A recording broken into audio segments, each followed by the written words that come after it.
का आप जवाब दे दें कि अगर जिस तरह आपने बात की है और जिस तरह आप हकायक जैसे आप बता रहे हैं और ये कह रहे हैं, तो ये तो केस तो एक बड़ा ओपन केस था। इस तो दूसरी तरफ हम देखते हैं कि अदालत में जिन मुलज़िमों को चालान किया गया वो तो तमाम के तमाम बरी कर दी गए। क्या पीपल्स पार्टी ने मोहतरमा बेनज़ीर भुट्टो शहीद के मुकदमे कत्ल की पैरवी में सुस्ती की, नहीं सर, लापरवाही की? अब मैं बता रहा हूं कि फैसला करना ट्रायल को कैसे लेके जाना है ये कोर्ट का काम होता है और प्रोसिक्यूशन का होता है।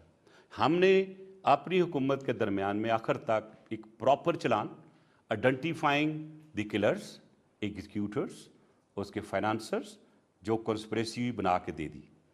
सर कोई केस जो डिले होगा 9 साल और 24 दिन, और उन्होंने ये नहीं कहा मेरिट पे उसको रहा किया ना, टेक्निकल ग्राउंड पे कि जो इनकी स्टेटमेंट 164 की हुई है वो लेट हुई है। अब अगर वो पकड़े गए हैं तो अगर उस वक्त पंजाब गवर्नमेंट ने महीना 2 महीने डिले कर ली है इन्वेस्टिगेशन में तो that is of no issue. तो अगर ये भी नहीं उन्होंने इन कंसिडरेशन किया कि जो हाउसिंग ऑफ दी यानी को जो सफाई हुई उसमें तो सज़ा हुई लोगों को, एक चीज़ आपके सामने है।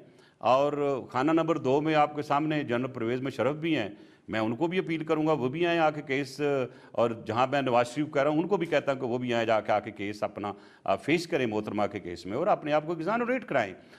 अब ये पाकिस्तान पीपल्स पार्टी का काम था अपनी इन्वेस्टिगेशन करके चलान दे देना, लेकिन कोर्ट तो वो रहमान मलिक नहीं था या मेरे कोई पार्टी लीडर तो नहीं था। हमारे खोसा साहब उस केस की पैरवाई करते रहे।